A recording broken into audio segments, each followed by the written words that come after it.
Welcome to our strength conversation. Today, we're going to be talking about the strength command. I'm Jane Liebecker, and I'm coming to you from Seattle, Washington. I'm an Eddie Villa certified coach, and I use a tool called the Gallup Clifton Strengths. Nice. Thank you, Jane, for that intro. My name is Manetta Fields. I am joining you from Maryland. I too am a certified coach, and I use the tool, the Gallup Strengths Assessment, to assist in helping those who want to know more about themselves. Awesome. And our special guest with us here today is Alana. And Alana, like we said, we're going to be talking about her strength of command. Yes. And so, Alana, what's your dominant domain? So my dominant domain would be executing, but only by a slim margin. Influencing is a close second. Technically executing though. So Okay, awesome. How many executing strengths do you have?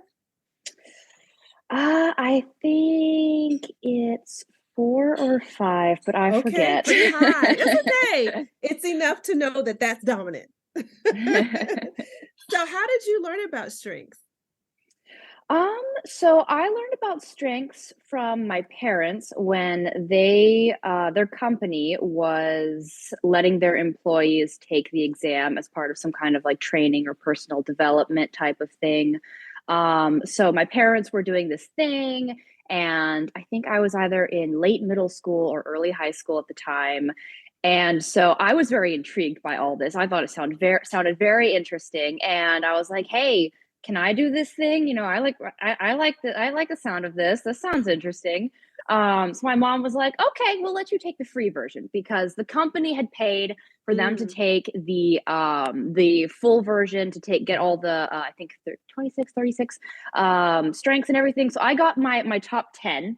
and I was very happy with that at the time. I thought that was amazing. I was just like, I love this. This is so me. This is exactly me. I feel like I'm reading all about myself when it's like telling me, it's like, you're probably good at this and that, and you like to do this, and I'm like, yes, I do. Yeah,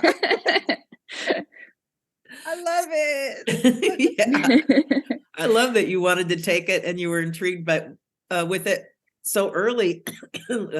And we're a bit older than you. Just a little bit. I love because starting your life out like this is amazing. Mm, So where is command in your top 10? Command for me is number 3, so it's pretty high. pretty high, absolutely. And so, Alana, for those who may not know what the command strength means, I'm going to give just the Gallup's explanation of what it is. So, it's described as having presence, taking control of a situation and able to make decisions, charismatic, direct, driven, inspirational, easy to follow, clear, and concise. Would you agree? Yes, ma'am. Wow, that's I love awesome. it. Alana, what are your number 1 and number 5 strengths? So my number 1 would be communication, and my number 5 would be belief. Ah, Nice. Love it. So very, very chatty person. that's good for us. Yes, absolutely. So, can you tell us how you use command? Yes. So it can be a little bit complicated to try to isolate it from the other strengths, because I feel that when I do use my strengths, they're very mushed together. But I would say that I was always like the bossy kid a little bit. So like when we would play, I didn't really like to play like tag and like those like normal games. I liked to play like pretend, make believe, like I'm coming up with this like fantasy story and everything, and everybody has to do it the way I want to do it. Okay. And so like all the other kids, I'm like, okay, you guys are like this and you're that, and I'm the leader always. I'm always in charge. I decide what we play. I decide how we play it. And not everybody liked that, but a couple people were okay with that, so that was good. And then in group projects, I was the one who told everybody what to do. I detested when I did not get to pick my group mates, and I was stuck with people who did not want to do anything. And I was like, all right, fine, I'm going to tell you what to do, and if I can't get you to do it, then on myself. and I'm going to get a good grade, and I'm going to throw you under the bus, and I'm going to tell the teacher that you didn't do it, and you're going to get whatever grade she's going to give you for that, like a 50, a 0, whatever. I don't care. So I was like, no, you could have gotten a good grade if you had done what I told you to do, and I did tell you what to do. I did my part. So I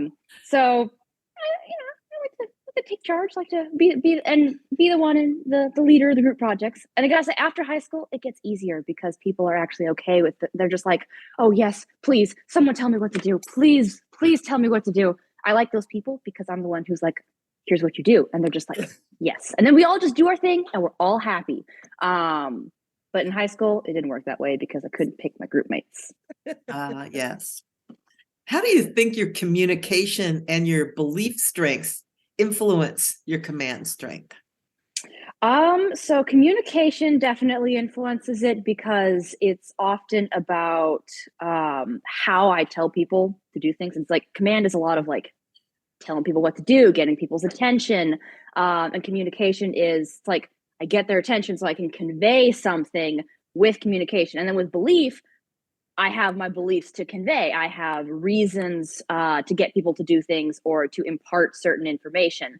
So it's like with the group project example, I'm not being bossy just because I want to be bossy. I'm being bossy because I want a good grade, and that's a worthy goal that we are all trying to attain.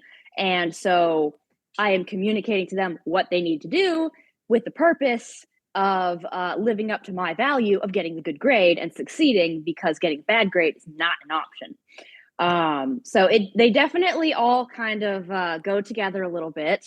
So what I say and how I say it is definitely like how those things combine. That's good. And I think the next question we were going to ask you is what you like about it, but I think you've shared that. Yes, Unless you have something else to add. The only other thing is just, and this could be my bias of having the strength, so obviously I like it because I got it, right? But for me, I like it because of something I dislike. I dislike the idea of something needing to be done and it not happening. And I'm like, no. If somebody needs to take charge for this to happen, then I'm going to do it. If somebody else is already taking charge, who is competent, fine, go for it. You do it. I don't care. Like, in my taekwondo classes in school and everything, if the teacher or the instructor or whatever, if they're competent, if they're leading effectively, if I respect this person, I'm not going to usurp their authority. I'm not going to be like, ooh, I'm going to like dethrone you and I'm going to be in charge. No, I don't need to be in charge just to be in charge. I only need to be in charge if there isn't somebody in charge who should be. So you step into this, you step into it if needed, if and when needed, yes. You step into it. If not needed, I don't. Okay. Alana, what would you say to somebody who is on the fence about taking this assessment? So I would say probably I have two thoughts about this one. Number one, I personally, probably because of belief, I am always very skeptical of like all these things that are like, ooh, this thing is going to change your life, but you got to pay us money first. And I'm like, you're going to say anything to get me to pay you money. I don't believe anything you have to say. So like, I hate ads. I hate advertisements so much. I hate commercials. I'm just like, no, I refuse. How dare you insult my intelligence? No way. So I will say that this is one of those things. It convinced even me. And so my parents, I saw them doing it, and I was just like, yes, this seems interesting. And I would say that this is not one of those things like it's like gonna magically fix your life. Nothing will.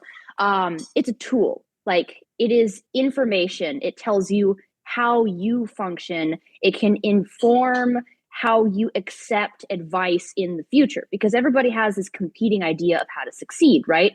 There's all these people who write these books like, this is how I did it. This is how so-and-so did it. And you can't just copy what so-and-so did because you're not like so-and-so, right? So you have to understand fundamentally what's going to work for you, and you need to know what kind of resources you even should be looking for. Like, if you're some kind of go with the flow kind of person, somebody saying, I'm super successful because I plan everything out, that's not going to work for you, right? And so it can be a really informative tool because it's information that would take you a lifetime to figure out yourself, most likely. And most people can't eloquently put into words exactly who they are on paper. It's very difficult. So it's nice to have this tool that can kind of lay out these points about you for you. And it's just a really good tool, and that's what I would say about it. Oh, thank you so much. And you're right. You're absolutely right.